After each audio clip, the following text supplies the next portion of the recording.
Saludamos a la iglesia Comunidad Quichua, saludos a toda la iglesia bíblica Ríos de Gracia, saludamos a los que nos siguen virtualmente, a todos aquellos que nos acompañan, que están atentos al día del Señor, a celebrar el culto, para darle la gloria, la alabanza, la exaltación a nuestro Dios. Y primeramente vamos a dirigirnos a la lectura de la palabra. Vamos voy a hacer una pequeña diferencia en cuanto a la liturgia y vamos a empezar leyendo el Salmo 31. Cada uno en sus hogares, en la iglesia, tomen sus Biblias y vamos al Salmo 31, que nos dirige nuestro hermano Mateo. Salmo 31. En ti, Señor, busco refugio. Jamás permitas que me avergüence. En tu justicia, líbrame. Inclina a mí tu oído y acude pronto a socorrerme. Sé tú mi roca protectora, la fortaleza de mi salvación. Guíame, pues eres mi roca y mi fortaleza. Dirígeme por amor a tu nombre. Líbrame de la trampa que me han tendido, porque tú eres mi refugio. En tus manos encomiendo mi espíritu. Líbrame, Señor, Dios de la verdad. Odio a los que veneran ídolos vanos. Yo por mi parte confío en ti, Señor. Me alegro y me regocijo en tu amor, porque tú has visto mi aflicción y conoces las angustias de mi alma. No me entregaste al enemigo, sino que me pusiste en lugar espacioso. Tenme compasión, Señor, que estoy angustiado. El dolor está acabando con mis ojos, con mi alma, con mi cuerpo. La vida se me van angustias y los años en lamentos.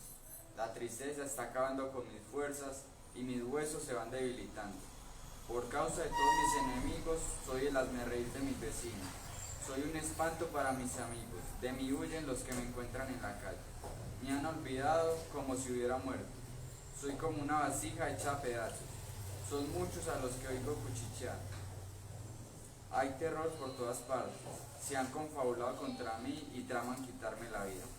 Pero yo, Señor, en ti confío y digo, tú eres mi Dios. Mi vida entera está en tus manos. Líbrame de mis enemigos y perseguidores. Que irradie tu faz sobre tu siervo. Por tu gran amor, sálvame. Señor, no permitas que me avergüencen, porque a ti he clamado. Que sean avergonzados los malvados y acallados en el sepulcro. Que sean silenciados sus labios mentirosos, porque hablan contra los justos con orgullo, desdén e insolencia. Cuán grande es tu bondad que atesoras para los que te temen, y que a la vista de la gente derramas sobre los que en ti se refugian. Al amparo de tu presencia los proteges de las intrigas humanas. En tu morada los resguardas de las lenguas contenciosas. Bendito sea el Señor, pues mostró su gran amor por mí cuando me hallaba en una ciudad sitiada.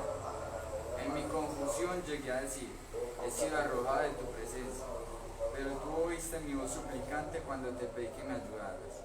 Amen al Señor todos sus fieles, Él protege a los dignos de confianza, pero a los orgullosos les da su merecido. Cobren ánimo y ármense de valor, todos los que en el Señor esperan. Amén. Pueden sentarse. Vamos a orar, hermanos. Vamos a hacer introducción de nuestro día del Señor. Vamos a entregar este día en manos del Señor, ya que este día le pertenece. Este día nuestro no es para nuestros deleites, no es un día para hacer deporte, no es un día para ir de paseo, salir de vacaciones. Es un día para reverenciarnos a nuestro Dios. Es un día de muchos que nos ha dado el Señor. En 6 días es suficiente hacer nuestras obras, hacer todos nuestros afanes, nuestro diario vivir. Yo creo que 6 días son suficientes. Y no podemos entregar un solo día. y nos cuesta entregar un solo día. Y ni siquiera es entregarlo, porque le pertenece al Señor. Él lo ha establecido así y así debemos vivirlo. Debemos vivirlo para su gloria. En su lugar, cerremos nuestros ojos y con reverencia vamos a orar al Señor. Bendito Dios y Padre eterno, lleno de amor, de misericordia, bendito soberano Dios, tú que reinas y vives por siempre y para siempre. Tú que lo conoces todo, Señor. No hay nada que se oculte ante ti. Y tú ves los corazones que hoy han venido ante tu presencia para glorificarte y para exaltarte. Misericordioso Dios que nos has traído a este lugar, esos lazos de amor, para que nosotros vivamos tu reino. Vivamos en tu gloria, oh bendito Salvador. Tus redimidos se reúnen en este día para exaltar y glorificar tu nombre, tu iglesia, tus escogidos y todos aquellos que tú vas añadiendo cada día a tu iglesia para ser salvos. Porque eres tú quien añade los que han de ser salvos. Y nos sentimos, Señor, llenos de tu presencia, porque con solo habitar tu Espíritu en nosotros es estar llenos de tu presencia. Gracias, oh bendito, por llevarnos a inclinar nuestros rostros delante de ti, ante nuestro sumo sacerdote, ante nuestro gran profeta. Gracias, Señor, porque hoy podemos levantar manos santas, porque estamos en Cristo. Porque si fuera por nuestras obras, no seríamos dignos de alabarte y de glorificarte. Pero a ti te ha placido, Señor, enviar a tu Hijo Jesucristo para morir en la cruz, derramar su sangre preciosa para ser perdonados todos nuestros pecados, los pasados, los presentes y los futuros, Señor. Gracias por tu perdón. Hoy recibimos ese perdón porque venimos también con un corazón contrito y humillado, el cual tú no desprecias, Señor. Para que limpies toda maldad, toda iniquidad, toda perversidad que hay en nuestra mente y nuestro corazón. Para que este remanente de pecado cada día sea menguado y nuestro Cristo reine en nuestros cuerpos cada día más, en todo nuestro ser. Para que la santidad de nuestro Dios sobreabunde y nosotros seamos consagrados, porque somos escogidos no solo para ser salvados, somos escogidos para ser consagrados, apartados para usos santos, pero no como lo hacemos. En nuestra carne tomamos de ella, tomamos posesión como si nos perteneciera y damos deshonra a nuestro Dios.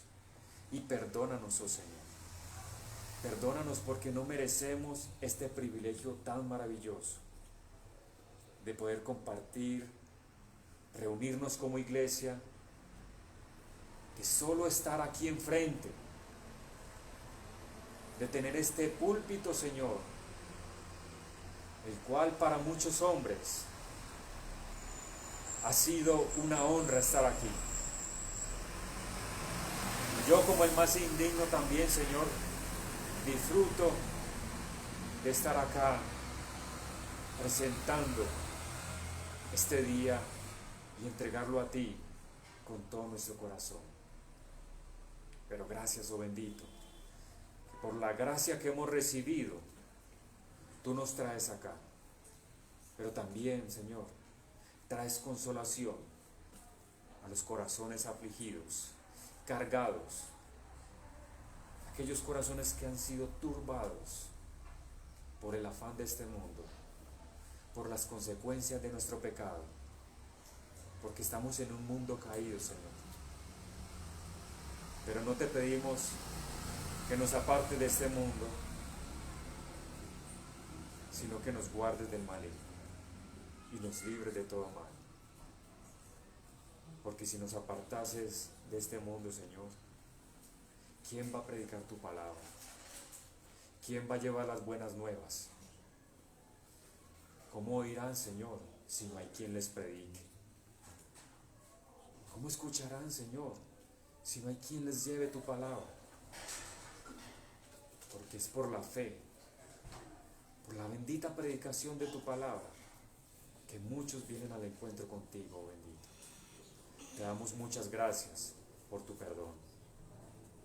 Queremos orar también por la Iglesia Bíblica Ríos de Gracia y por la Iglesia Ríos de Agua Viva, Comunidad Quichua, para que vivan según, como lo dice Romanos 12:17. No paguen a nadie mal por mal. Procuren hacer lo bueno delante de todos. Que nuestra respuesta hacia la maldad sea hacer lo bueno, sea vivir con mansedumbre, sea procurando el bien de los demás, aún de aquellos que nos hacen el mal. Porque qué mérito tiene nosotros amar a los que nos muestran amor. No hay ningún mérito. Por eso, amado Dios, te pedimos que coloques en nosotros el corazón manso de nuestro Señor Jesucristo, para no pagar a nadie mal por mal, sino procurar hacer lo bueno delante de todos, como hijos de luz, como hijos de nuestro buen Dios. Vivir con esa justicia que tú has imputado en nosotros, Señor, la cual no merecíamos tampoco. Gracias, oh bendito, por tu bendición maravillosa. También queremos colocar acá oración por la Iglesia Bautista de Dios en Montería, Bautista Dios de Gracia, y por su pastor Jaime Badel, Señor, para que tú le sigas acompañando y guiando para predicar tu verdad, para que nosotros seamos enseñados cada día por nuestros demás hermanos que viven y que cada día se encaminan en tu reino, para que cada día les des fortaleza para poder entrar por la puerta estrecha, Señor, y que los guardes de ir por la puerta ancha, porque ese camino es espacioso, pero un camino que está lleno de comodidades y que lleva a la perdición. Gracias, oh bendito, por la bendición de orar por nuestros hermanos y por todas las demás iglesias que hoy nos ven, por todos los hermanos que aún no conocemos, pero que sabemos que algún día nos reuniremos todos en la eternidad con nuestro Señor Jesucristo.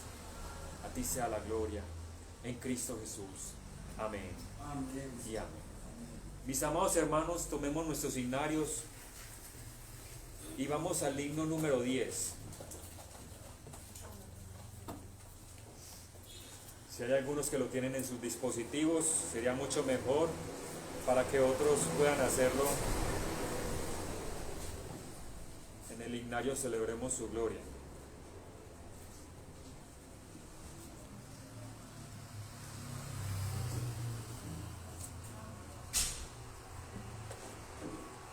Himno número 10, solo tú eres santo.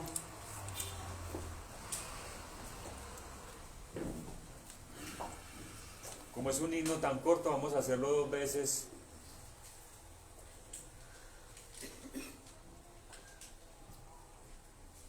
¿Estamos todos listos, amada iglesia?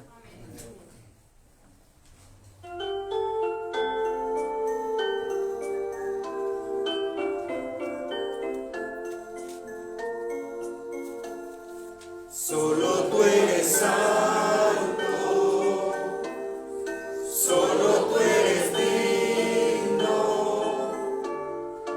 tú eres hermoso y maravilloso. En la cruz moriste y resucitaste.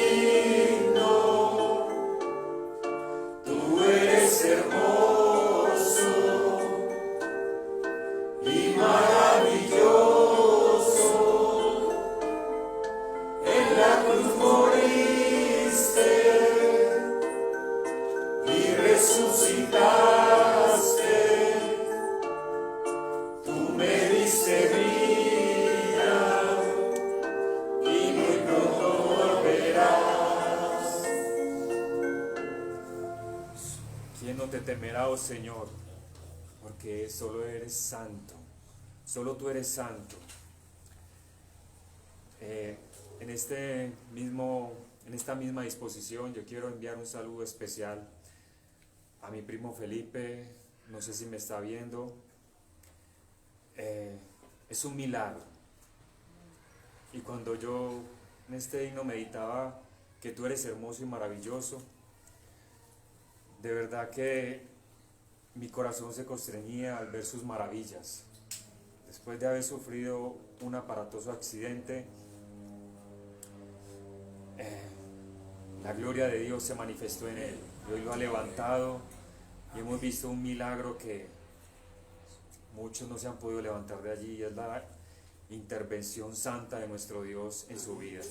Gracias, Señor, porque tú le diste vida y muy pronto volverás por tu iglesia, volverás por todos los que son tus hijos, Señor. A ti sea la gloria, bendito. Amén. Vamos al himno 330. Himno 330. Hay una senda que el mundo no conoce, una senda que el mundo rechaza, una senda que el mundo aborrece, pero su iglesia no. Su iglesia se deleita, su iglesia se goza, porque es la senda que solo su iglesia puede disfrutar y deleitarse en ella. Vamos a hacerlo con intensidad. Hay una senda, himno 330.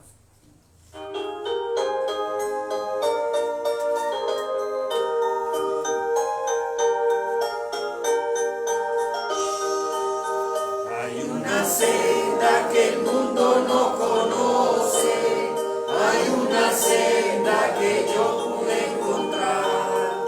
En Cristo tengo la salvación de mi alma, Cristo es la senda que me puede salvar. En Cristo tengo la salvación de mi alma, Cristo es la senda que me puede salvar. Las amistades y todos mis parientes fueron las gentes que yo relacioné. Me aborrecieron por causa de su nombre, cuando supieron que a Cristo me entregué. Me aborrecieron por causa de su nombre, cuando supieron que a Cristo me entregué. Y aquel camino de tantos sufrimientos, aquel camino que el cielo me trazó, fue transformado en aquel feliz momento, cuando mi Cristo a mí me rescató. Fue transformado en aquel feliz momento, cuando mi Cristo al cielo me llamó. Gracias, bendito Dios, porque tú nos has llamado y nos trazaste un camino. Y te rogamos, oh bendito, que no permitas que nos apartemos de este camino. Guárdanos, Señor, e inclínanos a todo bien. Te lo rogamos en Cristo Jesús, oh bendito. Vamos al himno 361. Grande gozo hay en mi alma. No sé si ustedes están gozosos, mis hermanos, pero yo me siento muy gozoso. Grande gozo hay en mi alma. Himno 361.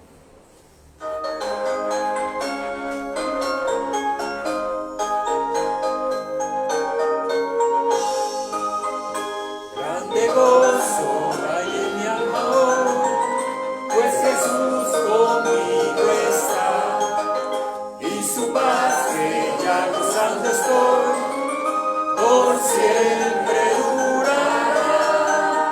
Grande gozo, cuán hermoso, paz y todo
gozándome en la luz, grande gozo, cuán hermoso. Paso todo el tiempo bien feliz, porque veo de Cristo la sonriente faz, grande gozo siento en mí.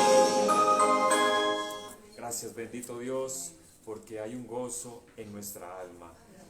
Vamos a la lectura de la palabra y nos dirige nuevamente nuestro hermano Mateo e hijo también en el tercer libro de Juan, tercera epístola del apóstol Juan. El anciano al querido hermano Gallo, a quien amo en la verdad. Querido hermano, oro para que te vaya bien en todos tus asuntos y goces de buena salud, así como prosperas espiritualmente. Me alegré mucho cuando vinieron unos hermanos y dieron testimonio de tu fidelidad y de cómo estás poniendo en práctica la verdad. Nada me produce más alegría que oír que mis hijos practican la verdad. Querido hermano, te comportas fielmente en todo lo que haces por los hermanos, aunque no los conozcas. Delante de la iglesia, ellos han dado testimonio de tu amor. Harás bien en ayudarlos a seguir su viaje como es digno de Dios. Ellos salieron por causa del nombre, sin nunca recibir nada de los paganos. Nosotros, por lo tanto, debemos brindarles hospitalidad y así colaborar con ellos en la verdad. Le escribí algunas líneas a la iglesia, pero Diótrefes, a quien le encanta ser el primero entre ellos, no nos recibe. Por eso, si voy, no dejaré de reprocharle su comportamiento, ya que con palabras malintencionadas habla contra nosotros solo por hablar. Como si fuera poco, ni siquiera recibe a los hermanos y a quienes quieren hacerlo, no los deja y los expulsa de la iglesia. Querido hermano, no imite lo malo sino lo bueno. El que hace lo bueno es de Dios, el que hace lo malo no ha visto a Dios. En cuanto a Demetrio, todos dan buen testimonio de él, incluso la verdad misma. También nosotros lo recomendamos y bien sabes que nuestro testimonio es verdadero. Tengo muchas cosas que decirte, pero prefiero no hacerlo por escrito. Espero verte muy pronto y entonces hablaremos personalmente. La paz sea contigo. Tus amigos aquí te mandan saludos. Saluda a los amigos allá, a cada uno en particular. Amén. Bueno, para la próximo domingo se prepara nuestro hermano Piero con el capítulo de Judas, el único capítulo. Alessandro, dentro de 15 días ya, Apocalipsis 1. Bien, pueda tomar asiento, mis hermanos. Vamos a dedicar los diezmos y las ofrendas de una forma voluntaria, de una forma que glorifique a nuestro Dios, que exalte su gloria y que sepamos que es para el extendimiento del reino de Dios en esta tierra. Vamos a hacerlo con dedicación, pero también vamos a hacerlo con un corazón dispuesto a dar, porque Dios ama al dador alegre. Es una contribución que usted hace, hermanos, no para algún enriquecimiento personal, sino para la obra del Señor. Amado Dios, te damos gracias por las finanzas de nuestra iglesia, especialmente por los empleos que tú has dado a cada uno para que tu iglesia avance en tu reino, Señor. Y solo es una mínima parte de lo que tú exiges al hombre para que dé, ya que en la palabra, bendito Dios, tú pones una cantidad, Señor, porque es lo más mínimo. Aún así, el hombre renuncia a esto, el hombre no quiere hacerlo, pero tu iglesia lo va a hacer con un corazón dispuesto, Señor, porque es para el crecimiento, es para la obra misionera, es para que tu iglesia no se detenga y siga avanzando, Señor. Te damos muchas gracias por las ofrendas voluntarias de cada uno de nuestros hermanos. A ti sea la gloria en Cristo Jesús. Amén. Y amén.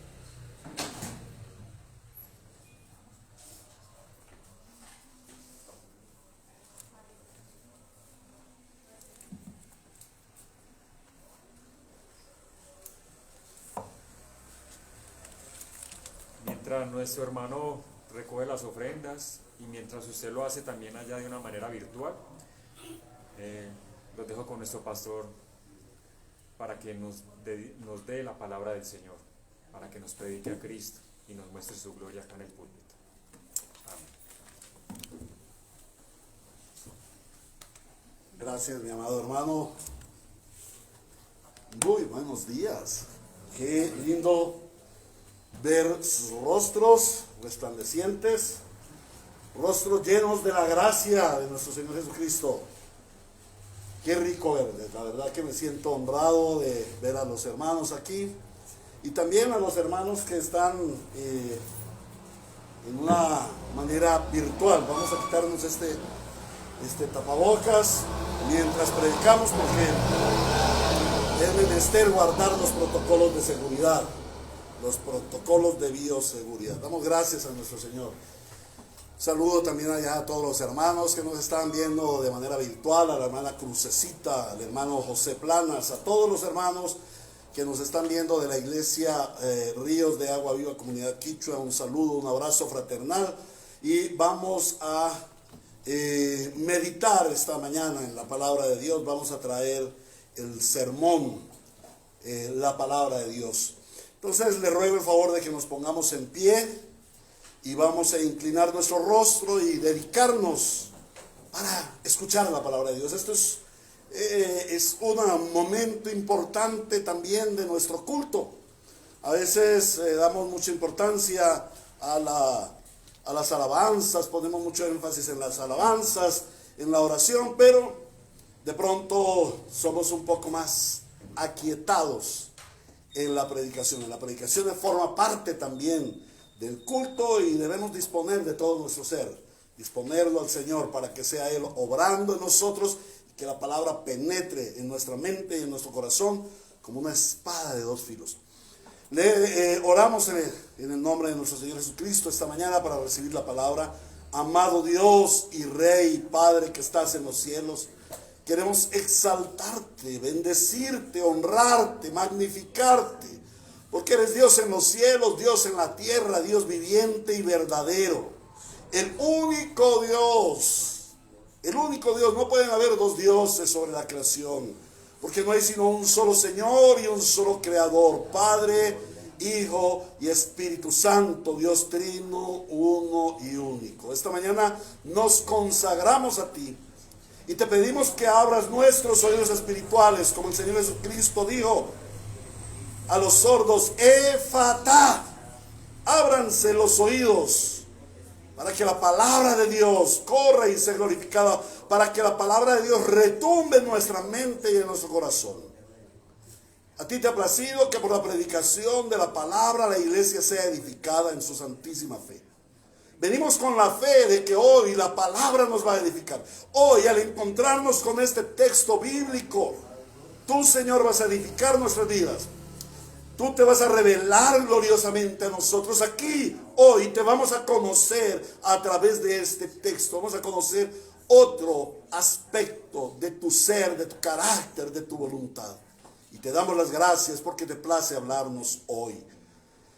De igual manera, Señor, presentamos a todas aquellas personas que no han tenido esa relación con el Evangelio, para que tú les toques y les estremezcas, y al escuchar el Evangelio produzca el fruto para el cual tú le enviaste. La semilla de la palabra de Dios produzca salvación y vida eterna y crezca. Gracias, Señor, también por mi vida. Y me dispongo delante de ti como un hombre redimido, como un hombre inútil, imperfecto, aún en este cuerpo de muerte, insuficiente para exponer las Escrituras, pero llamado por ti y respaldado por ti. Me dispongo en tus manos para que yo sea fiel a tu santa palabra, para que me libres de desviarme del texto y desviar a tu pueblo, porque la palabra de Dios es lámpara a nuestros pies. Y hoy, Señor, te pido que nos ilumines, que sea yo fiel en traer la luz a tu iglesia, en exponer la luz que tú ya nos diste, tu palabra revelada. Gracias te damos, Señor, por tu fidelidad con tu pueblo, al hablarnos claramente en esta mañana. Toda esta oración te la presentamos en el nombre de Cristo Jesús, nuestro Redentor. Amén y amén. Leemos la Sagrada Escritura, retornando al texto de Mateo 26, del 36 al 46.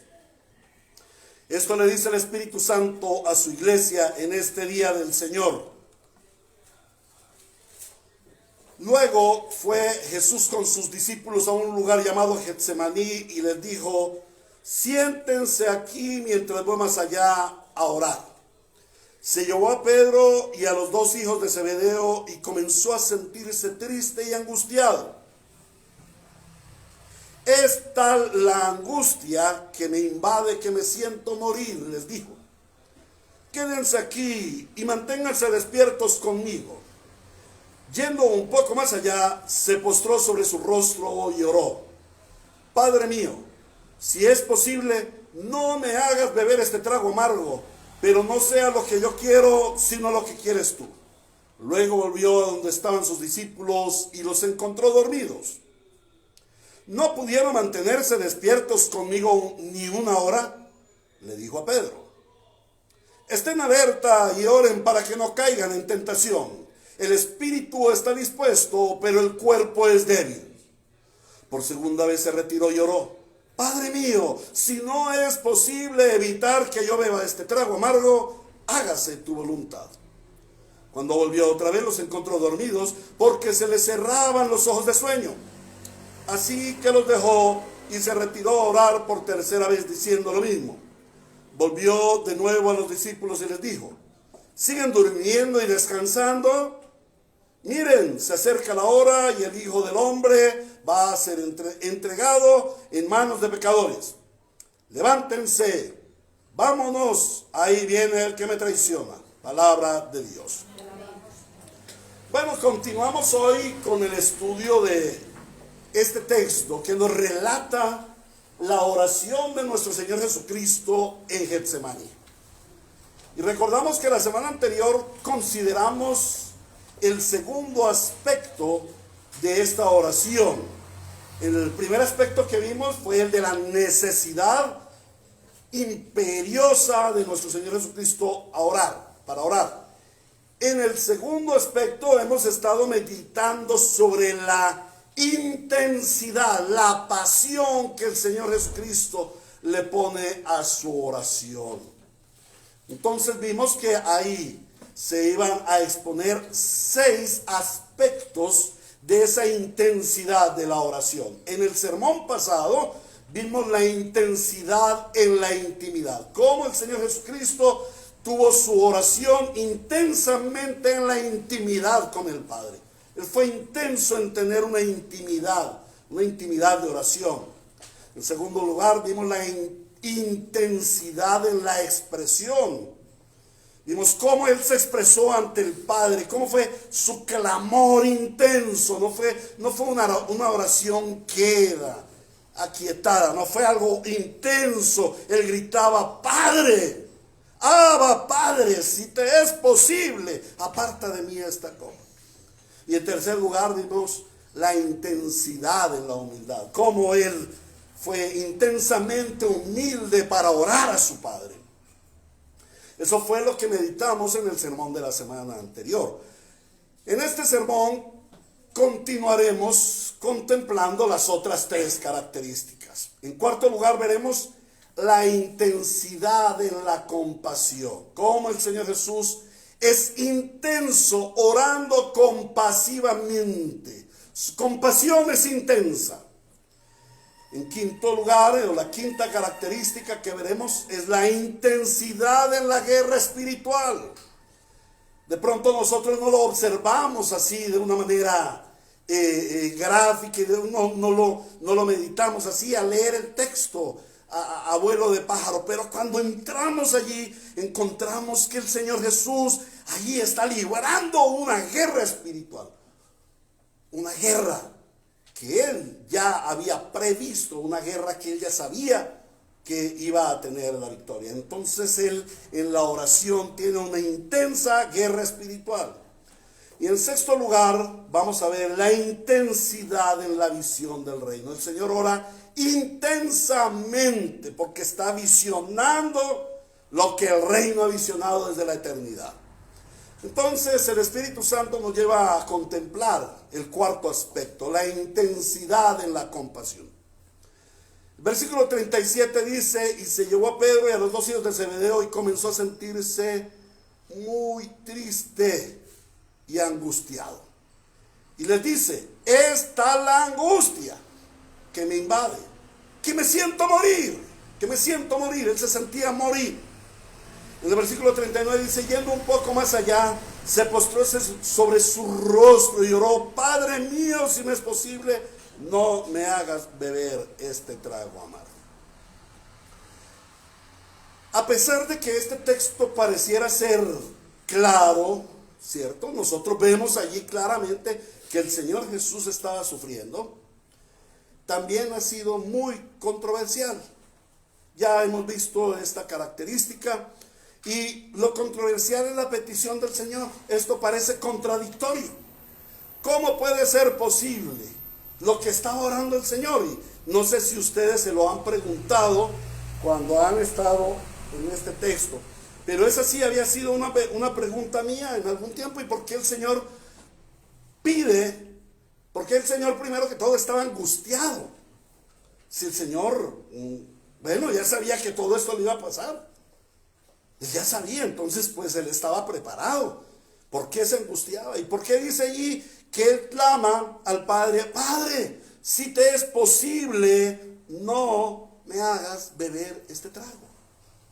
Pues para eso él vino, para beber este trago. Entonces esta oración es algo contradictoria, y esta oración ha sido usada por los detractores de la inspiración de las Escrituras para decir: mire, aquí presentan a un Jesús muy humano, y este no es el Jesús divino. Si fuera realmente Jesús hubiera sido Dios, él no habría sufrido, ni él había pedido: Señor, que me pases el trago amargo. Pero para poder interpretar este texto sin caer en errores, debemos mirarlo desde una forma ampliada, desde una forma sincrónica, con todo el mensaje de la Biblia y con todo el ministerio del Señor Jesús. No nos podemos poner a mirar con una lupita ese texto. No, tenemos que mirar toda la Biblia, el plan de Dios, la caída del hombre, cómo el hombre cae en pecado, cómo el hombre necesita de un redentor, y cómo ese redentor debía tener la identidad del hombre, porque fue el hombre el que pecó, pero también tenía que ser alguien con una identidad sin pecado. Entonces, ¿cómo puede haber un hombre que viene de generación en degeneración con el pecado y ser sin pecado? Entonces, para que fuera sin pecado, él tenía que ser divino, tenía que ser hijo de Dios. Entonces, cuando nosotros contemplamos esto, podemos ver la oración y podemos comprender esa oración del Señor Jesús. Algunas personas dicen: pero es que el Señor Jesús estaba pidiendo que el Padre lo librara de la cruz. Ahí no dice eso. ¿Saben una cosa? El texto no dice: Señor, si te es posible, líbrame de la cruz. Él no lo está diciendo. Él lo dice: si fuere posible, no me hagas beber este trago amargo. Es una probabilidad. ¿Por qué él no pide al Padre: Padre, líbrame de la cruz? No. Porque él no podía contravenir el decreto divino. Aquel decreto que desde el eterno estaba determinado. Para la salvación del hombre es menester que el Hijo de Dios vaya a la cruz. Eso lo sabía el Señor. Entonces él no estaba pidiendo algo que contraviniera el decreto eterno, y el decreto eterno es la voluntad del Padre. Cuando nosotros nos pregunten o indaguemos sobre la voluntad del Padre, ¿y cuál es la voluntad de Dios? La voluntad de Dios es el decreto eterno. ¿Y cuál es el decreto eterno de Dios? Que Cristo reine eternamente y para siempre. Esa es la voluntad expresa de Dios, y lo vemos en Efesios capítulo 1, versículos 8 al 11, y lo vemos en Filipenses capítulo 2, versículos 5 al 11. Allí está muy expresa la voluntad de Dios. Entonces el Señor Jesús no está pidiendo contravenir el decreto divino. ¿Qué es lo que sucede? Como lo vimos en el sermón anterior, el Señor Jesús está expresando el dolor que Él sentía al mirar los rigores de la cruz. Él no estaba pidiendo ser librado de la cruz, Él estaba pidiendo ser fortalecido para los rigores de la cruz. El Señor va y le dice a sus discípulos: ¿no pudieron mantenerse despiertos conmigo ni una hora? ¿Qué fue lo que pasó? El Señor Jesús le dice a sus discípulos: bueno, vámonos, vamos a orar, entremos al Getsemaní y vamos a orar. Y llama a sus 3 íntimos y les dice: siéntense aquí y acompáñenme a orar. Y él se fue a tiro de piedra, dice el Evangelio según San Lucas, sobre distancia más o menos de 15, de pronto 20 metros, y él se postra allí a orar, y él se queda orando. Y los discípulos oyen esas palabras primeras que le dice él intensamente, dice: Padre, Padre mío, Abba Padre, si te es posible, aparta de mí esta copa, pero no se haga mi voluntad sino la tuya. Pero el texto dice que luego el Señor Jesús se levanta y va a sus discípulos y les dice: ¿no han podido velar conmigo una hora? ¿Cuánto tiempo duró el Señor Jesús orando en ese lapso? Aproximadamente una hora ahí, en el primer lapso. 3 horas, dice mi querido hermano Mauricio. Claro que 3 horas, porque lo hizo una vez, una segunda vez y una tercera vez. No han podido velar conmigo ni siquiera una hora. ¿Qué oyeron los discípulos? Lo que él dijo en los primeros minutos. Pero luego los discípulos se quedaron dormidos. Y ellos no oyeron todo el clamor del Señor Jesús al Padre. Ellos no pudieron oír lo que el Hijo estaba orando a su Padre. Entonces, la pregunta es: ¿qué pudo haber orado el Señor Jesús en una hora? ¿Cómo saberlo? ¿Será que lo podemos saber? Claro que lo podemos saber. La Biblia es clara en esto. Y les invito a que vayamos a la carta a los Hebreos. Capítulo 4 y versículo 15.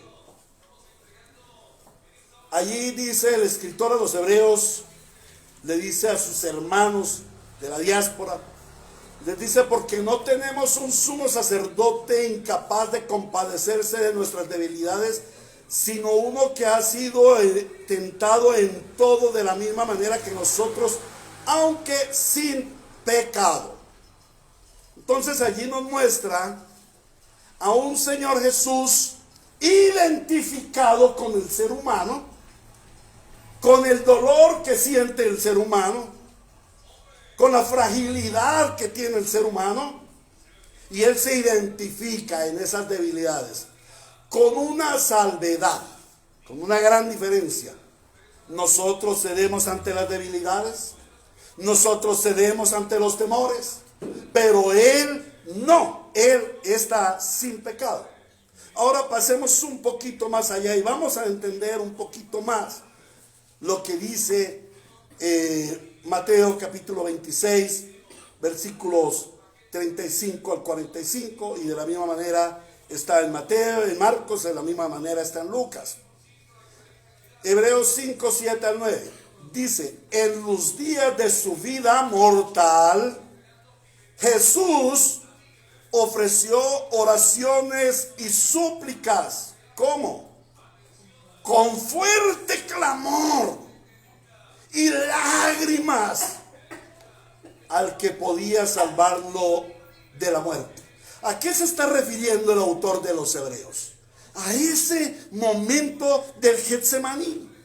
el Señor Jesús nos revela a través de Hebreos la oración que Él estaba haciendo a su Padre.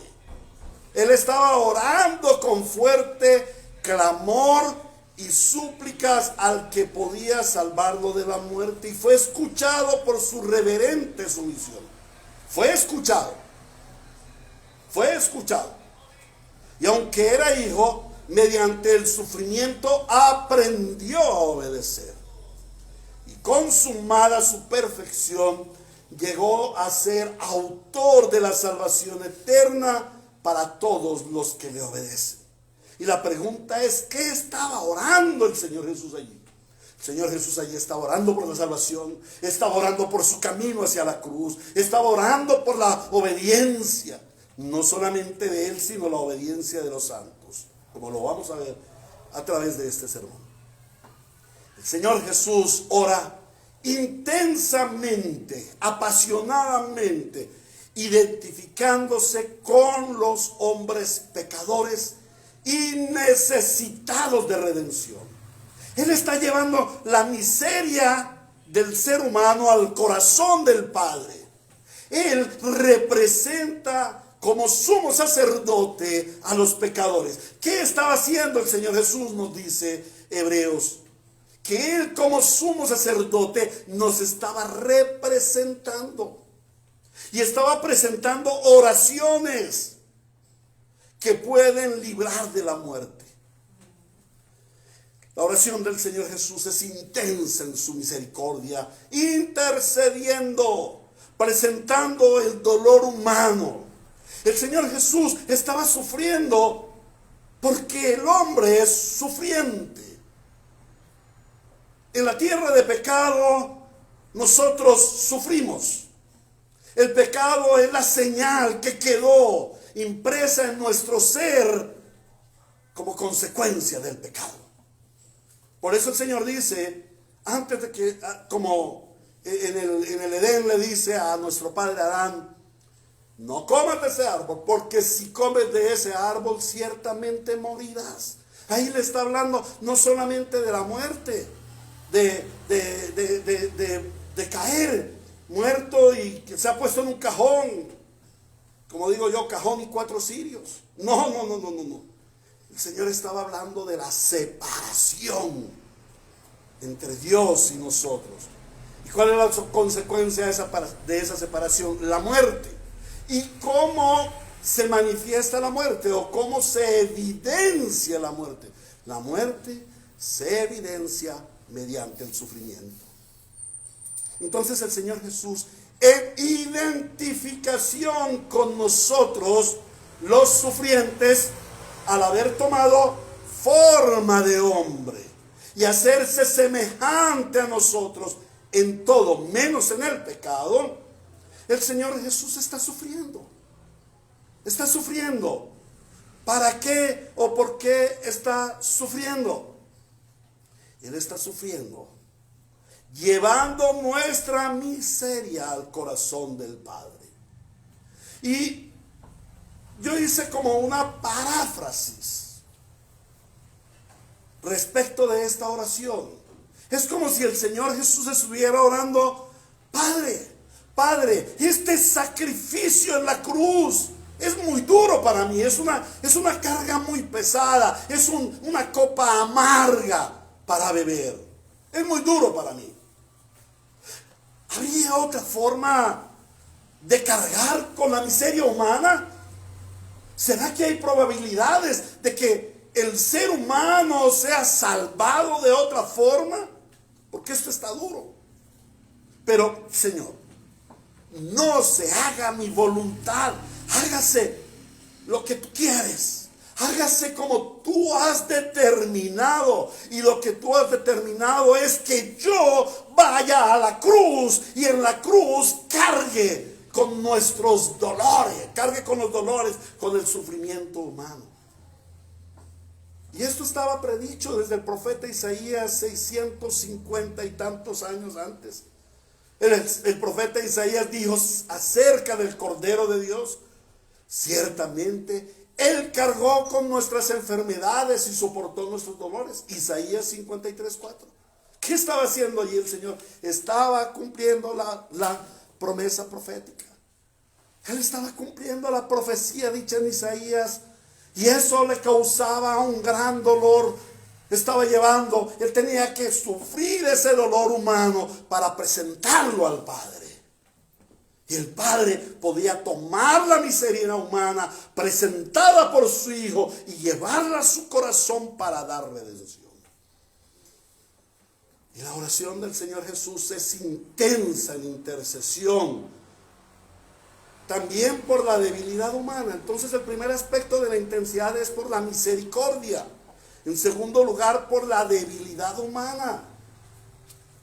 La petición que estaba haciendo el Señor Jesús exponía la tentación de anhelar ser librado de los rigores de la cruz. Algunos intérpretes dicen que esta fue una tentación del diablo, como dijéramos la última tentación del diablo. Y esto también lo identifica con esa debilidad humana. Y dijéramos en cierta forma, el Señor Jesús está presentando al Padre: Padre, estoy siendo fuertemente tentado. Asísteme, fortaléceme, toma mi debilidad y fortaléceme. Pero esta es la misma debilidad que sienten los hombres. Esta es la misma vulnerabilidad que tienen los hombres ante la tentación. El Señor Jesús nos estaba viendo a nosotros desde allí. Él estaba orando por nosotros desde allí, por nosotros los redimidos.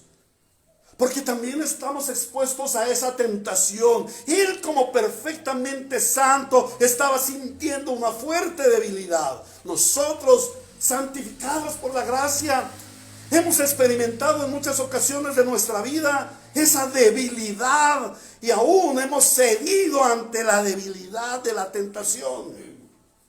¿Y qué hizo el Señor Jesús ante esa debilidad? Orar. ¿Y qué debemos hacer nosotros ante esa debilidad? Orar. Hebreos capítulo 4:15, lo repito, dice: porque no tenemos un sumo sacerdote incapaz de compadecerse de nuestras debilidades. En aquel momento de la oración de nuestro Señor Jesucristo, Él se estaba compadeciendo de nuestras debilidades, de estar expuestos a la tentación. Y dice: sino uno que ha sido tentado. ¿Por qué nosotros podemos tener poder ante la tentación? Porque Él fue tentado y venció. Porque Él fue tentado y llevó la tentación a la oración.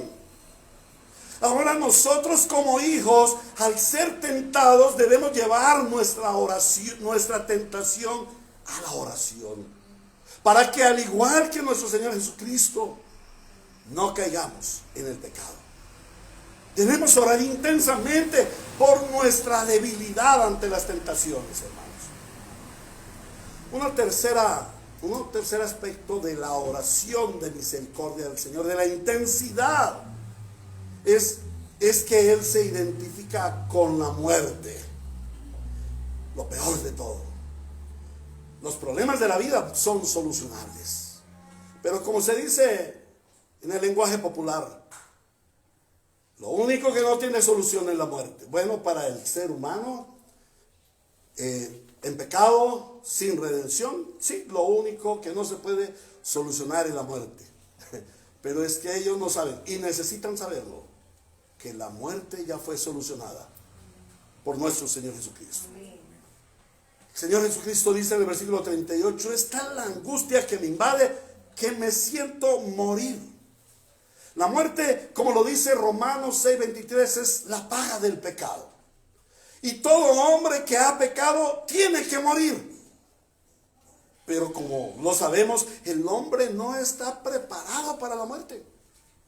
El hombre tiene un gran temor a la muerte. El hombre se angustia ante la muerte porque no estamos creados para la muerte. El hombre le teme a la muerte, le tenemos miedo a la muerte. El hombre se angustia por la muerte personal, y no solamente por la muerte personal, sino por la muerte en general. Hay una gran angustia cuando un pariente cercano va a morir o ha muerto. Y a propósito de ello, acompañamos a nuestros hermanos, la familia de nuestro amado hermano Mauricio, su señora madre, la hermana María, Dulce María, porque esta semana sufrieron algo así. El señor padre de la hermana María, abuelo del hermano Mauricio, partió a la presencia del Señor. ¡Wow! Y hay dolor. Y ese dolor que sentimos nosotros también lo estaba sintiendo el Señor Jesús. Él sabe lo que tú sientes. Algo que tenemos que observar en esta oración de nuestro Señor Jesucristo es que Él se identifica, Él toma nuestra identidad, se identifica y lleva nuestro sufrimiento al Padre. Entonces, el Señor Jesucristo estaba sufriendo esa angustia que nosotros sufrimos ante la muerte. Por eso su oración era intensa. Él estaba identificándose con nosotros y estaba presentando al Padre su sacrificio. Porque con su muerte Él iba a darle vida a todos los que en Él creemos. Por eso, como creyentes, el asunto de la muerte ha sido extremadamente solucionado, o sea, ha sido solucionado perfectamente, pero ha sido extremadamente consolado. La muerte ya no es lo mismo para nosotros ahora que cuando éramos del mundo. Ahora, en la muerte tenemos la consolación, porque aquel que sufrió la muerte llevó su muerte a la oración para que el Padre se llenara de misericordia y nos consolara en esta tribulación. Y aquí quiero hacer un llamado muy especial a aquellas personas que aún no han tenido esa relación personal y salvífica con el Señor Jesucristo. Y quiero decirles, por más joven que estés, por más vigoroso que estés, por más buena persona que seas, no estás exento de la muerte. La muerte llegará en el día y en la hora que el Señor desde los cielos lo ha determinado. La pregunta es, ¿ya has recibido la gracia para afrontar la muerte? Porque el Señor Jesucristo murió en la cruz del Calvario para pagar el precio de nuestro pecado y que de esta forma fuésemos librados de la muerte eterna. Como creyentes, como hijos de Dios, redimidos por la sangre del Cordero, nosotros definitivamente tendremos que asistir a la muerte de nuestro cuerpo. Nuestro cuerpo es separado del alma. Esa es la muerte física. Pero tenemos una gracia inconmensurable, una gracia que no se puede medir, y es la gracia de ser salvados de la muerte eterna, o sea, de la separación eterna de nuestro Padre Dios. Y hoy te quiero decir a ti, si tú no estás reconciliado con Dios por medio de nuestro Señor Jesucristo, no te esperas sino la horrible expectación del juicio y la muerte eterna en el infierno. Pero hoy ha venido a ti este evangelio que da vida. El Señor Jesucristo murió en la cruz para darte vida. Él murió para que tú vivas. Su muerte por tu vida. Él en la cruz pagó el precio que tú debías haber pagado por tus pecados. Él sufrió para que tú no sufras la muerte. Por eso, hoy el Señor te convoca, el Señor te llama y te dice, ven a Cristo. Y el Señor te dice, solo en Cristo hay salvación. Solo Cristo puede redimirte de tus pecados, solo Cristo puede darte vida eterna y darte consolación y fortaleza ante la muerte, sea la personal tuya o sea la de tus seres amados. No hay otra solución para la muerte. La muerte ya tiene solución y la solución es Cristo Jesús el Señor, porque todo aquel que cree en Él tiene vida eterna. Pero el que se rehúsa a creer en el Señor Jesucristo ya está condenado.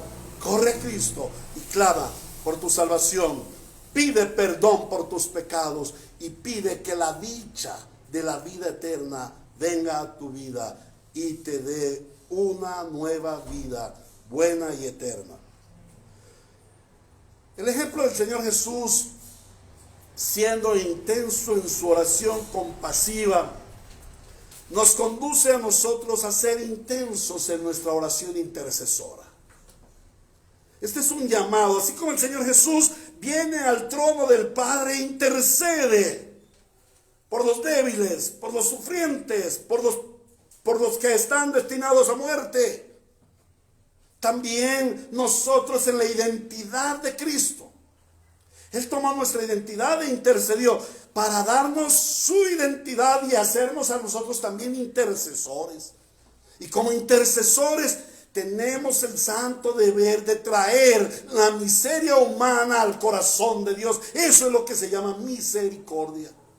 La miseria humana llevada al corazón de Dios. Y esto nos lleva a orar intensamente por los perdidos, por los sufrientes, por los debilitados. Hemos llegado a un punto en que la iglesia moderna se ha convertido en insensible y cuando algún hermano peca, lo único que nosotros hacemos es condenarlo. Pero este ejemplo de nuestro Señor Jesucristo nos lleva a que cuando nuestro hermano está tentado, nosotros lo que debemos hacer es orar. Y orar, e interceder y clamar.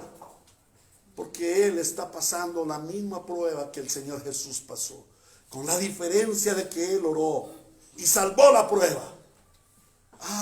Y también nos ha dado el poder para que nosotros, al orar, pasemos la prueba y mediante nuestras oraciones de misericordia, otros hermanos que están pasando por la prueba sean fortalecidos y salven la prueba. Continuando con nuestra enseñanza, el Espíritu Santo nos lleva al quinto aspecto, a la quinta característica de la intensidad de la oración de nuestro Señor Jesucristo. Y en la intensidad en la guerra espiritual. Versículo 39 dice, pero no sea lo que yo quiero, sino lo que quieres tú. El versículo 42 dice, por segunda vez se retiró y oró, Padre mío, si no es posible evitar que yo beba este trago amargo, hágase tu voluntad. Una de las mayores debilidades del cristianismo moderno es su descuido en la guerra espiritual por causa del desconocimiento bíblico. Es bastante importante para nosotros saber, como cristianos, que estamos luchando una guerra espiritual. Que nosotros no somos espectadores de un circo o de un teatro en donde se presentan unas acciones espirituales. No, nosotros somos soldados de un ejército que está en una contienda espiritual. Y como soldados debemos estar en la batalla. Los soldados no están en la playa tomando sol y bebiendo cócteles, no. El soldado está en el frente de batalla y como lo dice Efesios 6, apertrechado para hacer frente a las acechanzas de nuestro adversario el diablo. Y revestidos con el poder de nuestro Dios, con el poderoso poder de nuestro Dios, el mismo poder que obró sobre el Señor Jesucristo, venciendo las tinieblas. Y esta batalla espiritual no puede ser pasada por alto. El Señor, desde Génesis capítulo 3, versículo 15, allí las palabras que dice es, pondré enemistad entre tu simiente y su simiente. Entre ti y la mujer habrá una enemistad. Y hoy en día hay muchos en este mundo que creen que haciendo sus señales diabólicas y tatuándose y teniendo esa música diabólica y todo, y esas exaltaciones a Satán y sus grupos satánicos y todo eso, y dice, escribiendo una Biblia satánica y todas esas cosas, ellos creen que se están volviendo amigos del diablo. Están bien equivocados. El diablo no los mira ni como sus amigos ni como sus aliados. El diablo los tiene así porque ellos son sus enemigos. Porque el Señor decretó desde la misma creación, desde el mismo principio, no desde la creación, sino desde la caída, el Señor decretó, hay una enemistad entre el reino de Dios y el reino de las tinieblas. Bueno, que los satánicos y que esta gente que estén allí creyendo que son amigos del diablo, pues eso es lo normal, porque ellos están en tinieblas. Lo grave es que nosotros los creyentes no nos hayamos apercibido y no estemos conscientes de que estamos librando esa guerra espiritual. Y la iglesia moderna se ha descuidado en la guerra espiritual por causa del desconocimiento bíblico. El Señor Jesús vino a librar una guerra espiritual, una guerra para arrebatar su reino de las garras del usurpador, aunque ello implicara su sacrificio en la cruz. El sacrificio en la cruz no fue simplemente para salvar a las almas de los redimidos. No, el sacrificio en la cruz tenía el importante valor de restaurar el reino de Dios, de rescatar lo que se había perdido. Entonces, en ese momento de la oración en el Getsemaní, el Señor estaba viviendo un momento crucial de la batalla espiritual y cósmica entre el reino de Dios y el príncipe de las tinieblas. Las regiones celestiales estaban siendo estremecidas a tal punto que la Biblia dice que cuando el Señor Jesucristo, eso lo veremos próximamente, fue a la cruz, todo se llenó de tinieblas, se oscureció. Era una guerra cósmica. Dentro de muy poquitas horas, la serpiente iba a ser puesta por estrado de los pies del Señor. Iba a ser pisoteada, vencida. ¿Y qué estaba haciendo el Señor Jesús en ese momento orando en Getsemaní? Él estaba tomando las armas espirituales poderosas en Dios, como lo dice segunda a los Corintios capítulo 10 versículo 4. Las armas con que luchamos no son del mundo, sino que tienen el poder divino para derribar las fortalezas. ¿Qué estaba haciendo el Señor Jesús allí en Getsemaní orando intensamente? Derribando las fortalezas. Ahora, ¿por qué estaba derribando las fortalezas? Pastor, ¿usted de dónde saca eso? ¿Cómo hace esa exégesis rara? Hermano, es muy sencillo. Es que cuando comenzó la guerra espiritual, ¿recuerdan ustedes cuándo comenzó la guerra espiritual? Comienza en Edén. ¿Y cómo comienza? Cuando la serpiente tienta a nuestros primeros padres, ¿a qué? A desobedecer a Dios, a rebelarse contra el reino de Dios. El primer pecado implicó una contienda, una afrenta a la autoridad suprema. Implicó un rechazo al reino de Dios. Y desde entonces todo hombre está bajo el reino del pecado, es desobediente y es enemigo de Dios. Y el Señor Jesús viene al mundo a rescatar lo que se había perdido. ¿Qué fue lo que se perdió en el Edén? La obediencia a Dios. Entonces el Señor Jesús viene a rescatar la obediencia a Dios, la sumisión al reino. La guerra no iba a consistir en un infighting allí, el diablo y el Señor Jesucristo y el diablo peleando allí, diciéndose cosas y revolcándose. No. La centralidad de la guerra es el sometimiento a la autoridad de Dios, es el establecimiento del gobierno perfecto de Dios sobre un mundo caído. Y eso es lo que hace el Señor cuando viene a la vida del creyente, establecer su reino. ¿Qué es la salvación para nosotros? Es sacarnos del reino de las tinieblas para trasladarnos al reino de su admirable luz. Es que nosotros dejemos de estar siendo subyugados como esclavos, secuestrados por las tinieblas, para pasar a ser hijos obedientes de nuestro santo y amoroso Padre Dios. Es un asunto de gobierno, es un asunto de autoridad. Por ello el Señor Jesucristo, como Hijo de Dios, a semejanza de Adán en el Edén. Adán en el Edén era hijo de Dios. Y él fue expuesto a la decisión de la obediencia. ¿A qué reino obedeces? Al reino de Dios, que le había dicho: no comas del árbol del fruto del conocimiento del bien y del mal. Mientras tú no comas del árbol del conocimiento del fruto del bien y del mal, tendrás comunión conmigo. Vivirás en una relación pactual conmigo. Pero el día que tú comas de ese árbol, vas a morir. Vas a perder la comunión conmigo. El Señor Jesús fue hecho hombre. Se hizo hombre. Tomó la semejanza de los hombres. Una semejanza como nuestro padre Adán en el Edén. Y él tenía que afrontar esa decisión entre la obediencia al Padre o la obediencia al Rey, al príncipe de las tinieblas.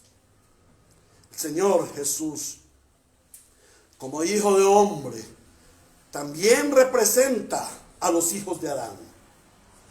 Él viene en representación de los hijos de Adán. ¿Y qué hace el Señor? Se somete voluntariamente a la autoridad suprema del Padre. Y es el primer hombre en toda la historia que obedece perfectamente al Padre. Por eso dice en Hebreos que fue perfeccionado en la obediencia. Gloria al Señor. El Señor Jesús dice: pero no se haga, no sea lo que yo quiero, sino lo que quieres tú. Y ahí fue donde se resolvió el asunto de la contienda espiritual. Por fin hubo un hombre que obedeció perfectamente al Padre. Y nos dio autoridad a nosotros para obedecerle perfectamente al Padre. ¿Saben una cosa? Nosotros tenemos autoridad de Cristo, autoridad moral, autoridad espiritual para obedecer a nuestro Padre. ¡Aleluya! ¿No les parece esto glorioso? Lo que pasa es que nosotros queremos seguir siendo todavía bajo el príncipe de las tinieblas. Y queremos seguir siendo descendientes de Adán. No, ahora somos descendientes de Cristo. Y Él libró la batalla y Él la venció. El Señor no fijó su mirada, no centró su atención en el enemigo. Él estaba en una lucha espiritual, en una guerra espiritual, pero no le puso atención al enemigo, no le puso atención a sus artimañas, a sus ataques. Él no puso su atención en la contienda. Él no prestó atención a la estrategia o a las consecuencias de aquella guerra espiritual. Jesús fijó su mirada y puso su esperanza en el Padre. ¿Y qué vio en el Padre? ¿Qué pudo meditar él en esta oración de 3 horas, como ya lo vimos, ante el Padre? Él contempla el plan eterno. Aquel plan que desde el consejo trino y celestial se había hecho. Entonces, él ora intensamente. Y esa es el arma espiritual poderosa. Eso es un arma que pone como prioridad el hacer la voluntad del Padre. Y entonces él recibe la fortaleza para ir a la cruz y librar la gran batalla espiritual y el poder para vencer al enemigo. El ejemplo del Señor Jesús en su intensidad en la oración de guerra espiritual, nos conmina a nosotros los cristianos a prestar más atención a este aspecto de nuestra vida cristiana. Y no estoy hablando del aspecto de la piedad cristiana, es toda nuestra vida cristiana. Toda nuestra vida cristiana está expuesta a la guerra espiritual. Cuando tú sales en la mañana a trabajar, allí estás expuesto a la batalla espiritual. Cuando tú sales al centro a hacer compras, allí estás expuesto a la batalla espiritual. Cuando tú recibes una llamada telefónica, estás expuesto a la guerra espiritual. Cuando abres tu computador, allí estás expuesto a la guerra espiritual. Toda nuestra vida está expuesta a la guerra espiritual. Entonces, si nuestra vida está expuesta a la guerra espiritual y nosotros somos soldados espirituales de los ejércitos celestiales, pues hermanos, nosotros tenemos que ser guerreros intensos. ¿Qué tal tú viendo a un soldado con la bayoneta, con el fusil terciado, con el cañón hacia el piso, con el casco así torcido, el uniforme mal puesto, las botas al revés y caminando así? ¿Un soldado qué? Rockero. Un soldado rockero. Derrotado. Eso es un soldado derrotado. Y saben, muchos cristianos andan así, porque no son conscientes de que son soldados espirituales de un ejército espiritual. Y entonces no oran. Por eso el Señor nos llama a ser intensos mediante nuestra oración. ¿Y cuál es la guerra? Decirle: diablo mentiroso, ya le doy banderazos en los cachos. No, la guerra espiritual está cuando nos postramos e intensamente decimos: Señor, yo quiero esto, pero no se haga mi voluntad, sino la tuya. Padre, en este momento quiero hacer esto, quiero enojarme, airarme irrefrenablemente, pero no se haga mi voluntad, sino la tuya, Señor. Padre, ahora quiero no hacer lo que tú dice tu palabra. Ahora quiero hacer lo que yo quiero. Y nuestra oración en la guerra espiritual debe ser: Señor, yo no quiero eso. Pon tú en mí lo que tú quieres. De eso se trata la batalla espiritual en oración. Hacer la voluntad de Dios y someternos al reino de Dios en nuestras vidas. Y el último de los aspectos de la intensidad de la oración de nuestro Señor Jesucristo es la intensidad que Él tiene en su oración, porque Él ve el reino de Dios. El Espíritu nos da a conocer que el Señor Jesús al orar estaba visionando el reino de Dios, porque dice nuevamente: no sea lo que yo quiero, sino lo que tú quieres. Señor nos muestra que Él, a pesar de lo difícil del trago amargo que era asistir a la cruz, Él iba a cumplir con su pacto trino, celestial y eterno, de ir a la cruz, porque era en la cruz donde Él iba a arrebatar el reino. Él era ese valiente. ¿Se acuerdan que el Señor Jesús había dicho ya antes? Eso lo estudiamos en cierta ocasión aquí, también en el Evangelio de Mateo: porque el reino de los cielos sufre violencia y lo arrebatan los valientes. ¿A quién se refería? ¿A los guerreros de oración? Si se refiriera a eso, el reino de los cielos estaría perdido, porque ya ni oramos.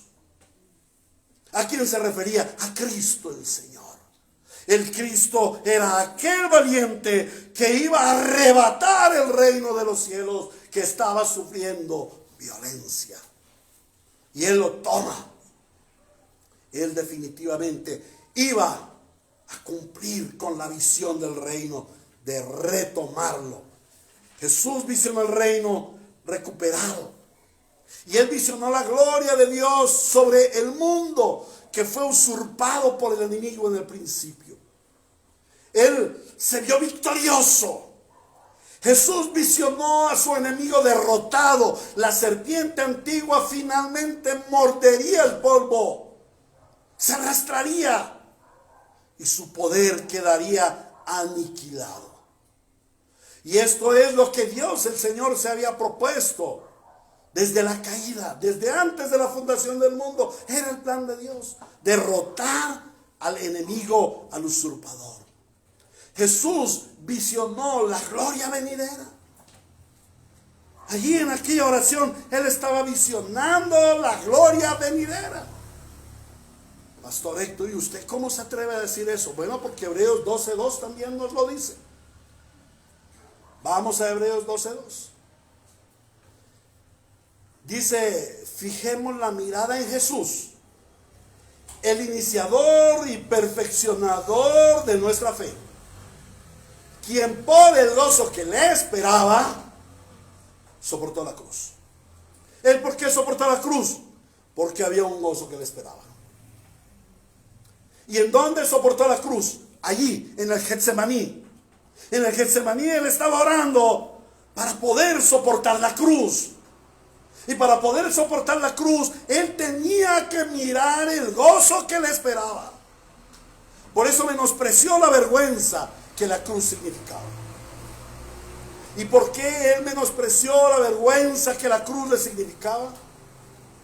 Porque Él se visionó sentado a la derecha del trono de Dios. Él no visionó la cruz como sufrimiento y dolor. Claro, Él sabía que tenía que pasar por allí, pero su final no era la cruz. Su final era la gloria. Estar sentado a la diestra del Padre en el lugar que eternamente Él ha ocupado. Amén. Y Jesús oró intensamente, porque Él visionó a sus redimidos. Allí en la oración, así como Él intercedió por los hombres, Él también vio a los redimidos. Y Él se vio entregándolos al Padre como el trofeo de victoria. Padre, he aquí al pueblo tuyo, al pueblo que tú has estado formando, al pueblo que tú has querido desde el principio, cuando tú bendijiste a nuestros primeros padres. Aquí está tu pueblo, tu iglesia, tus redimidos. Pero también Él visionó a estos redimidos siendo purificados por su preciosa sangre, y nos visionó que vendríamos a ser su novia, esa novia que Él iba a desposar en el final de los tiempos. Apocalipsis 19, 7 y 8, la palabra de Dios dice: alegrémonos y regocijémonos y démosle gloria, ya ha llegado el día de las bodas del Cordero, y su novia se ha preparado, y se le ha concedido vestirse de lino fino, lino limpio y resplandeciente. Y el lino fino representa las acciones justas de los santos. Y esto lo conectamos con Efesios capítulo 5, versículos 25 al 27. Y vemos cómo la iglesia es la esposa del Cordero. ¿Y dónde ganó el Señor Jesús a esa esposa? En la cruz. Pero Él la estaba visionando en Getsemaní. Por eso oró intensamente por la iglesia. Por eso Él sigue a la diestra del Padre en su gloria eterna, intercediendo intensamente por su iglesia. La oración intensa del Señor Jesús, visionando su victoria y el futuro glorioso que Él esperaba, nos enseña a que debemos ser intensos en nuestras oraciones. No mirando las circunstancias que nos agobian, el pecado que nos presiona, la tristeza de las circunstancias de esta vida. No mirando las luchas que debemos librar y los ataques de nuestro enemigo, sino mirando que al final tendremos la gran victoria, la victoria de Cristo, y estaremos con el Señor Jesucristo eternamente y para siempre. Cuando estamos orando, debemos orar intensamente, sabiendo que somos una iglesia militante. Sí, que estamos en la guerra, estamos en el fragor de la batalla, pero que a la vez somos una iglesia triunfante. Ya Cristo obtuvo la victoria, somos soldados victoriosos. Solamente que a cada paso que damos estamos pisoteando el reino de las tinieblas y estamos avanzando el reino de Dios. Porque le dice el Señor Jesucristo a Pedro por allá en Mateo 16:19: sobre esta roca edificaré mi iglesia, y las puertas del reino de las tinieblas, del reino de la muerte, del Hades, no prevalecerán contra ella. O sea, no se podrán sostener en pie. Y eso es lo que nosotros tenemos que visionar, que el reino de las tinieblas no se va a sostener en pie, que somos un pueblo victorioso, porque nuestro capitán de las huestes ya tuvo la victoria. Y él la visionó, y él intercedió intensamente desde Getsemaní para poder tener la victoria. Bien, hermanos, ¿a qué conclusión debemos llegar con este pasaje que hemos meditado? Ya la segunda característica de la oración de nuestro Señor Jesús en Getsemaní. La primera, la necesidad de la oración. El Señor Jesús sintió gran necesidad por orar. La segunda, la intensidad de la oración. Hoy hemos visto otros 3 aspectos de esa intensidad de la oración. ¿Y qué debemos concluir? El Señor Jesús hoy nos ha dado 3 enseñanzas fundamentales de la oración intensa. En primer lugar, que nuestra oración debe ser intensamente intercesora.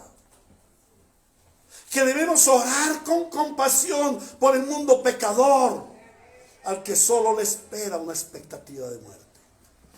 Lo segundo que hemos aprendido es que nuestra oración debe llevar una intensa guerra espiritual. Que debemos comprender que estamos viviendo un conflicto entre la luz y las tinieblas, y nuestras oraciones son las armas espirituales y poderosas en Dios para recibir la victoria de Cristo, vencer la tentación y avanzar el reino de Dios en este mundo de tinieblas. Y en tercer lugar, que nuestra oración debe ser intensa, identificándonos en la visión del reino de Dios. Y esto es importante. Como hijos de Dios, estamos identificados con el reino de Dios. Así como Jesús bajó del cielo para identificarse con el hombre pecador, nosotros, al ser redimidos, ahora estamos identificados con el reino de Dios. Por eso nos identificamos con la visión y con la esperanza de nuestro futuro glorioso. Ante cada lucha intensa, ante cada dolor, ante cada desesperanza, debemos pensar en el futuro glorioso. Ante cada victoria no es para echarnos en los laureles. Ante cada gozo no es para quedarnos allí, sino mirar nuestro futuro glorioso. En esta enseñanza sobre la intensidad del Señor Jesús en su oración en Getsemaní, la iglesia debe ser confrontada. Pues como lo vimos cuando comenzamos a tratar el tema, la iglesia moderna se caracteriza precisamente por no tener intensidad. Y no solamente en la oración, y no solamente en la piedad, sino en toda nuestra manera de vivir. Nosotros debemos mirar que la manera de vivir del Señor Jesucristo fue intensa. 24/7, intensa. Jesús vivió intensamente. Los discípulos vivían intensamente. La iglesia por 2000 años ha vivido intensamente. ¿Por qué la iglesia del siglo XXI vive quedamente? Ha perdido la intensidad. Yo recuerdo, recién Jesucristo, el Señor, vino a mi vida. En un grupo había tal intensidad que no queríamos perder un minuto de nuestra vida Y teníamos momentos de ayunos, de vigilias. Teníamos tiempos de ayunos, de vigilias. No nos perdíamos el culto al Señor por nada del mundo. Estábamos evangelizando por las calles. Me subía yo a los buses a evangelizar. No sabía mucho del evangelio, lo cual fue un error. Pero me subía a los buses a evangelizar. Y había una gran pasión en mí y en el grupo aquel por la vida del evangelio. Y usted siempre podría ver a los evangélicos allí con su Biblia debajo del brazo, corriendo a la iglesia para un ayuno. Y toda la noche del viernes, vigilia, hasta las 6 de la mañana. ¿Qué pasó con esa intensidad? El modernismo de la iglesia del siglo XXI le ha mermado esta fuerza a la iglesia. Y la iglesia debe examinarse. La iglesia debe examinarse y retornar a esa intensidad. Esta semana, al oír una comercial, creo que fue por la radio, me di cuenta de que el mundo convoca a las gentes a apasionarse, a ser intensa con los deleites de la carne, a apasionarse con el consumismo, a ser intensa con los extremos. ¿Cuáles son los deportes de moda? Los deportes extremos. Láncese de un puente en el, ¿cómo es? Body jumping, ¿es que se llama eso? Láncese allá del puente. Peleas extremas en una jaula. Mátense los unos a los otros. Y el mundo está, ¡ay, bravo, qué bueno! Hay una intensidad por los extremos. El mundo convoca a las gentes a apasionarse por el pecado. ¿Y qué hace la iglesia? La iglesia sistemáticamente estaba perdiendo su pasión por Cristo, su pasión por la fe, su pasión por el evangelio que nos salvó. ¿Y cuál es la consecuencia? Una iglesia escasa y carente de pasión en la oración, una iglesia decadente en la piedad. Estos dos sermones que hemos visto deben hacernos examinar y reflexionar sobre nuestra piedad y nuestro apasionamiento, no solo por la oración, sino por Cristo nuestro Señor.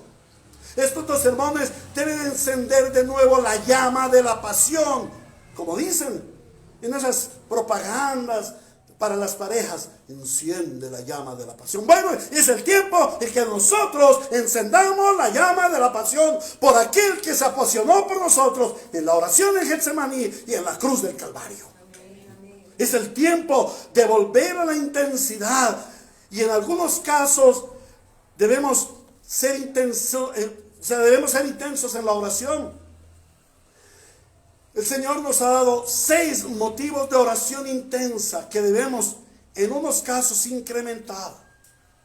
Pero en la mayoría de los casos, o sea, en la mayoría de los hermanos, se debe implementar. Recordemos esos motivos de intensa oración que tuvo el Señor en Getsemaní.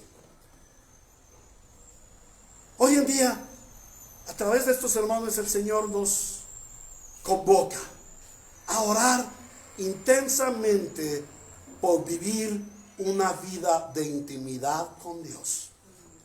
Todo se ha perdido porque no hay un deseo intenso de intimar con Cristo. Y la iglesia debe volver a esa pasión. Y debemos clamar: Señor, yo quiero intimar contigo. Yo quiero estrechar los lazos de unión contigo. Por favor, por tu Espíritu Santo, crea en mí intensidad por la intimidad. Debemos orar intensamente por vivir una intimidad con Dios. El segundo aspecto es orar intensamente por una oración apasionada. Hermanos, a veces somos tan escasos de pasión en nuestra oración. Y Señor, aquí estamos, Señor, Padre, oramos y te pedimos, Señor. ¡Wow! Esa no fue la oración que nos enseñó el Señor Jesús. Esa no es la oración que la iglesia ha guardado por 20 siglos. La oración es intensa, apasionada. Oremos al Señor para que nuestra expresión en la oración sea intensa. Oremos intensamente con humildad. Como les decía hace 8 días. Cuando la iglesia se vuelve a arrodillar, a mí me causa mucha impresión de que voy a algunos templos donde me invitan y cuando yo llego temprano para estar en el culto, para participar del culto. No llego a la hora de la predicación, sino desde temprano llego para participar de todo el culto. Lo que me asombra es que cuando llego ya hay personas hincadas de rodillas orando. Esto no lo hemos visto en Ríos de Gracia hace mucho tiempo. Lo tuvimos, pero esa buena costumbre se perdió. Por eso la iglesia va a tomar unas determinaciones. Y aunque no tengo todavía las fechas porque no me han llegado los datos, pero ya hacemos un llamado, una convocatoria a la oración. El sábado vamos a estar aquí, postrados ante el Señor orando. Y es una convocatoria para todos. Vamos a ver cuántos son fieles y verdaderamente ponen intensidad en su oración. Y vamos a estar orando, porque no es tiempo de estar dormidos, es tiempo de estar orando, batallando, guerreando en el Espíritu, intercediendo por lo que está sucediendo. ¿O vamos a dejar que este mundo siga así? Hermanos, el Señor nos ha llamado a orar. Él quiere oír nuestra oración, porque cuando nosotros oramos, estamos haciendo lo que Él hizo, identificarnos con el reino de Dios. Y llevar la miseria de este mundo al corazón del Padre. ¿Cuántos quieren ver a sus parientes, amigos, redimidos? Es el tiempo de orar por ellos, de llevar la miseria de ellos al corazón del Padre. De igual manera, vamos a comenzar a partir del 15 del segundo domingo de febrero. Queda establecido, a partir del segundo domingo de febrero, la iglesia va a comenzar su culto a las 8:30 de la mañana con oración y lectura de la palabra. Hasta las 9. A las 9 comienza la escuela bíblica, la escuela dominical que hemos llamado, escuela bíblica. Y seguimos con el tema de la ley moral de Dios. Aquí el Señor en su oración dice: no se haga mi voluntad sino la tuya. Y entonces vamos a orar eso. Hágase tu voluntad expresada en la ley moral de Dios, pero debemos aprenderla. Algunos ni se saben la ley moral de Dios. Hermano, ¿te sabe la ley moral de Dios? ¿Cuál es el primer mandamiento? Amarás al Señor tu Dios de todo tu corazón. Sí, esa es la comprensión, la síntesis en el Nuevo Testamento, el resumen del Nuevo Testamento. Pero en el Decálogo, ¿cuál es el primer mandamiento? No se lo sabe. ¿Te saben los 10 mandamientos? Bueno, sí, ahí salteaditos. No, hermanos, los 10 mandamientos debemos saberlos como lo dice la palabra de Dios, para hacer la voluntad del Padre. Debemos orar intensamente con una oración sentida por los perdidos. Debemos orar intensamente en una guerra espiritual por el avance del reino. Hincarnos, porque, ¿saben? La guerra no se gana allá peleando con espadas. No es por espadas ni por ejércitos, dice el Señor, sino con mi Santo Espíritu. ¿Quieres ver la victoria? Póstrate delante del Señor y tendrás la victoria. ¿Quieres tener un día victorioso? Póstrate delante del Señor y tendrás un día victorioso. Y finalmente, orar intensamente, visionando la gloria del Rey y de su reino eterno. Algo que nos falta mucho a los cristianos. Orar visionando en la gloria del Rey. Si nosotros oráramos visionando la gloria del Rey, seríamos victoriosos, viviríamos victoriosos, y nada ni nadie podría afectar nuestra vida. ¿Pero por qué vivimos afectados? Porque no vivimos en la gloria del Rey. Que el Señor nos impregne de su carácter intenso en la oración y que por su gracia podamos ser imitadores de Cristo en nuestra oración. A Dios sea la gloria en su iglesia. Que la iglesia Ríos de Gracia, la iglesia Ríos de Agua Viva, sea una iglesia que se hace intensa en nuestra oración. Oremos. Amado Dios, gracias te damos porque nos has dado hoy el privilegio de estar en tu presencia y de poder conocer más acerca de la oración, de la intensidad de la oración. Gracias por bendecirnos con este tema. Y ahora te suplicamos que por el Espíritu Santo lo apliques en nuestra vida y que hagas de esta iglesia Ríos de Gracia, Ríos de Agua Viva, una iglesia intensa, una iglesia apasionada primeramente por Cristo y por su reino, y apasionada en los medios de gracia, oración, lectura de la palabra, guardar el día del Señor, asistir al culto al Señor, la consejería bíblica, todos los medios de gracia que nos has dado, el bautismo, la Santa Cena. Gracias te damos, Señor, en el nombre de Cristo Jesús. Amén y amén. Dios le bendiga, amados hermanos. Gracia y paz de nuestro Señor Jesucristo. El próximo miércoles, nuestro culto de oración virtual será a las 9 de la noche, conforme a la convocatoria presencial de los hermanos de la iglesia. Esta no es una determinación del pastor, es una determinación de la iglesia Ríos de Gracia, de los hermanos en unidad. Llegamos a la conclusión de que nuestro culto virtual debe ser a las 9 de la noche, por dos cosas especiales. En primer lugar, porque tenemos una reunión íntima de oración, un culto íntimo de oración de 7 a 8 y media. Aquí, el grupo presencial. Es algo que hemos llevado por años y que se ha perdido con la pandemia, pero ya que estamos volviendo a nuestro ritmo, vamos a retornar 7 a 8 y media de la noche, el culto presencial y la transmisión a las 9 de la noche. Para los hermanos que por A o por B motivo no pueden asistir, para los hermanos que ya están acostumbrados a este culto, va a ser a las 9 de la noche. Y si quieres asistir presencialmente en nuestra sede, lo tendrás de 7 a 8 y media de la noche. Te esperamos. Si es virtual, 9 de la noche. Si es presencial, 7 de la noche aquí en nuestra sede.